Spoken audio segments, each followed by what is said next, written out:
আর পলিটিশিয়ানরা সব বেশ্যা। শব্দটা আমি এই জন্যই ইউজ করতেছি, এই ইন্টারিম গভর্নমেন্ট এমন ভাবে ট্রিট করতেছেন যে ইন্টারিম গভর্নমেন্টের বাইরে সবই। এখন যদি আমি প্রশ্ন করতে চাই যারা আওয়ামী লীগ সরকারের চেয়েও খারাপ গল্পের মতো, আমাদের যে ইন্ডিপেন্ডেন্সশিপ, আমরা একটা জাতি, বাঙালি একটা জাতি, বাংলাদেশ একটা দেশ, আমরা সারা পৃথিবীতে মাথা উঁচু করে দাঁড়াতে চাই, সেটা যদি ভিক্ষার ভিত্তি থলে দিয়ে শুধু খাবার দিয়ে বলে যে আমরা নীরব হয়ে গেলাম। আজকে মব জাস্টিস হচ্ছে সবখানে। কোশ্চেন বলতে চাই, আমরা হয়তো এখানে আমাদের প্রফেসর সাহেব আছেন, একটা জিনিস, আমরা আওয়ামী লীগকে আপনি ঘৃণা করেন, আমিও চাই, কিন্তু আওয়ামী লীগের ঘৃণা কি শুধু ফিজিক্যালি হবে? শেখ হাসিনা, আনিসুল হক সাহেব, সালমান এফ রহমান এবং আওয়ামী লীগের যে নেতাকর্মী যারা করাপশনের সাথে, বাণিজ্যের সাথে ছিল, তাদেরকে আমরা ঘৃণা করলাম। সেই ঘৃণা করার সাথে তাদের আমরা বিচারের সম্মুখীন করার দাবি রাখতে পারি, কিন্তু আসল জায়গার যে ঘৃণাটা, যেটা আমি আপনার মাধ্যমে দেশবাসীকে বলতে চাই, সেটা হলো তারা যে কাজগুলা করেছে সেই কাজগুলোকে আমাদের মনে প্রাণে ঘৃণা করতে হবে। যদি সেটা রিপিটেশন হয়, যে আবার বাণিজ্য, আবার সিনিয়রকে উৎপীড়ন করা, আবার দলবাজি, আবার নিয়মতান্ত্রিকহীনতার অভাবে কাউকে নেপোটিজম করা, তাহলে তো আওয়ামী লীগের সাথে ডিফারেন্সটা কোথায় হলো?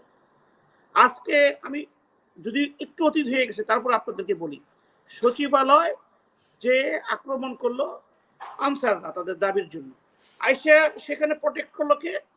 স্টুডেন্ট। কোটা বিরোধী আন্দোলনের জন্য এগেনস্টে কে দাঁড়াইলো? স্টুডেন্ট। ওখানে ছিল ছাত্রলীগ, এখানে হচ্ছে বৈষম্যবিরোধী ছাত্র। What is the difference between that? No difference. আরেকটা বিষয় হলো যে শেখ হাসিনা তিনবার ইলেকশন করলো, জনগণকে ভোট দিতে দিল না। কাদের সহযোগিতায়? আমলাদের। আবার বলছি, কাদের সহযোগিতায়? এসপিডিসি আমলাদের, নাকি? আমাদের এখানে করার অধিকারের এক ভাই আছে, তাকে উদ্দেশ্য করে বলছি, তাদেরকে। তো আজকে এই সরকার এসে কাদেরকে বসিয়ে দিয়েছে? ডিসি বলেন, ইউনো বলেন, বিভিন্ন অফিসারকে, যেখানে জনপ্রতিনিধি অবৈধভাবে হয়েছে সেইখানে তাদের জায়গায় কিন্তু আবার সেই আমলা তাদেরকে দিয়েছে। এখন বাংলাদেশের আমলারা সব ফেরেস্তা আর পলিটিশিয়ানরা সব বেশ্যা। শব্দটা আমি এই জন্যই ইউজ করতেছি, এই ইন্টারিম গভর্নমেন্ট এমন ভাবে ট্রিট করতেছেন যে ইন্টারিম গভর্নমেন্টের বাইরে সবই।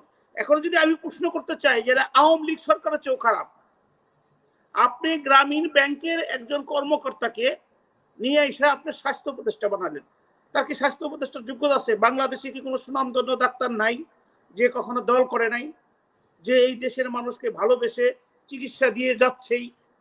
এইরকম নিবেদিত প্রাণ এক্সপার্ট ডাক্তার নাই যে চিন্তা করে এই ডাক্তার সমাজটাকে কিভাবে মানুষের কল্যাণে নিয়ে আসতো, যেখানে আমার 5টা এসেন্সিয়াল জিনিস, খাদ্য, বস্ত্র, বাসস্থান, চিকিৎসা, শিক্ষা, কোথায়? ইন্টারিম গভর্নমেন্ট আজকে পাশেই, কালকে আপনার ইয়ে হবে, পরশুদিন পাশেই আপনার অক্টোবর হবে, 2 মাস চলে গেছে, তারা এখন পর্যন্ত একটা সংস্কার কমিটি গঠন করতে পারে না। কিন্তু আমেরিকায় যে এসে বলেছে যে এই আন্দোলনের লোকজন জানতো না পিছনে নেতৃত্ব কে ছিল, সবকিছু একটা সিস্টেমেটিক হয়েছে। এখন যদি যারা মারা গিয়েছেন, শহীদ হয়েছেন, তারা যদি ইউনূস সাহেবকে এই সেম আদালতে বিচার করে, ক্রাইম এগেইনস্ট হিউম্যানিটি, যে আপনি ষড়যন্ত্র করে ক্ষমতায় বসার জন্য আপনি পরিকল্পনা বিদেশি সাহায্য নিয়ে, বিশেষ করে আমেরিকার সাহায্য নিয়ে এই হত্যাকাণ্ডটা করাইছেন, তখন আপনি কোথায় যাবে? কারণ কোটা বিরোধী আন্দোলন ছিল, সেটা অস্ত্রহীন, একটা নিরপেক্ষ, একটা ন্যায়, একটা বৈষম্য বিরোধী দাবিতে আমি লেখাপড়া করতেছি। সারা বাংলাদেশের মানুষ মুক্তিযুদ্ধে অংশগ্রহণ করে না, কে বলছে? যারা সমর্থন করছে তারা করেছে, যারা বিরোধিতা করেছে তাদের আপনি ঘৃণা করতে পারেন। সে সংখ্যা 5%-এর উপরে না, 95% লোক মুক্তিযুদ্ধকে সমর্থন করেছে।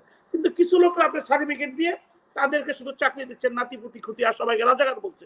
সেই আন্দোলনে কিন্তু আমরা এক হয়েছিলাম। আমরা কিন্তু সরকার পতনের আন্দোলনের সাথে ওই আন্দোলনে এক হয়েছে যে আমাদের ছেলেরা, আমাদের সন্তানরা বৈষম্য বিরোধী একটা আন্দোলনের জন্য নেতৃত্ব দিচ্ছে, সেখানে পাখির মতো নির্বিচারে গুলি করে তুমি মেরে ফেলছো। তোমার মতো ফ্যাসিস্ট সরকারকে আমরা চাই না। এইটাই কিন্তু আমাদের দাবি ছিল, আমরা সব একসাথে চলে আসলাম, সেটা কিন্তু আমাদের মেল দাবি। কিন্তু সেই দাবিটাকে আজকের ইউনূস সাহেব, তার চিটাগাং ভিত্তিক লোক, অনেকে এটাকে এনজিও গ্রাম সরকার বলে। কেন? বাংলাদেশের অনেক পলিটিশিয়ান আছে, আপনি টকশোতে আসে, তারা রাজনীতিকে বিশ্বাস করে। কারণ কোনো জাতি যদি রাজনীতিকে বিশ্বাস না করে, সে জাতি কোনোদিন উন্নতি হবে না। ব্রিটিশরা এই দেশে ছিল, আমাদের রাজনীতি করতে দেয় নাই, আমাদের খেতে দিচ্ছে, আমাদের পড়তে দিচ্ছে। এখনো যারা ব্রিটিশ আমলে, আমার বাবা দাদা বেঁচে নাই, তাদেরকে তারা বলছে ব্রিটিশ আমলে ভালো ছিলাম। পাকিস্তানিরা 1200 মাইল দূরে থেকে আমাদেরকে শোষণ করেছে, তারাও এখনো অনেকে বলে পাকিস্তান আমলে ভালো ছিলাম, আইয়ুব খানের আমলে অনেক সুন্দর ছিল। এখন সেবা করা আর নিজের পায়ে দাঁড়িয়ে দেওয়া, এই বাও এই পাখি আর চড়ুই পাখির গল্পের মতো আমাদের যে ইন্ডিপেন্ডেন্সশিপ, আমরা একটা জাতি, বাঙালি একটা জাতি, বাংলাদেশ একটা দেশ, আমরা সারা পৃথিবীতে মাথা উঁচু করে দাঁড়াতে চাই, সেটা যদি ভিক্ষার ভিত্তি থলে দিয়ে শুধু খাবার দিয়ে বলে যে আমরা নীরব হয়ে গেলাম। আজকে মব জাস্টিস হচ্ছে সবখানে। আজকে মব জাস্টিস কেন হবে? যে দেশে আইন আছে, যে দেশে আইন আছে সে দেশে মব জাস্টিস কেন হবে? আজকের এই সাবকন্টিনেন্ট আপনাকে চ্যালেঞ্জ করে বলতে চাই, এখানে একজন প্রফেসর সাহেব আছেন, একজন প্রফেসর, একটা ইউনিভার্সিটির প্রফেসর, এক ল সমস্ত বিষয় পড়ায় না, লর একটা পার্টিকুলার সাবজেক্ট পড়ায়, কিন্তু একজন লয়ার তাকে সমস্ত বিষয়ই তাকে জানতে হয়। তার কাছে সিভিল মামলা করতে হয়, ক্রিমিনাল মামলা করতে হয়, রিট মামলা করতে হয়, কোম্পানি মামলা করতে হয়, ফ্যামিলি মামলা করতে হয়, নানাবিধ মামলা করতে হয়, আরবিট্রেশন মামলা করতে হয়। সাবকন্টিনেন্টে এখন পর্যন্ত কখনোই এই ল মিনিস্ট্রির দায়িত্ব কোনদিন লয়ার এবং বিচারপতি ছাড়া কাউকে দেওয়া হয় নাই। এই প্রথম একজন শিক্ষককে দেওয়া হয়েছে, যে ব্যক্তি আজ পর্যন্ত কখনোই আইদার সুপ্রিম কোর্টের লয়ার অর দা লোয়ার কোর্টের লয়ার কারোর সাথে উনি কখনো বসেন নাই। আপনি কিসের সংস্কার করবেন, কি নেতৃত্ব দিবেন, কোথায় প্রবলেমটা আপনি আইডেন্টিফাই করবেন? যেটা আমার ভাই বললো যে আগের লোকই তো আছে। এখন কোশ্চেন হচ্ছে যে আমি একটা ব্যাপারে নিজে উইটনেস, আমার এলাকায় একটা লোক আমার টাঙ্গাইল থেকে কিছু বৈষম্য বিরোধী নেতা রাস্তায় করে বাড়ি ঘর দখল করে দিয়ে আর্মিদেরকে নিয়ে এসে, আমি ব্যারিস্টার সাহেব এই এলাকায় জন্মগ্রহণ না করলে আমি বাড়িটা ফেলতে পারতাম না, যেখানে একটা মামলা আছে, পেন্ডিং মামলা।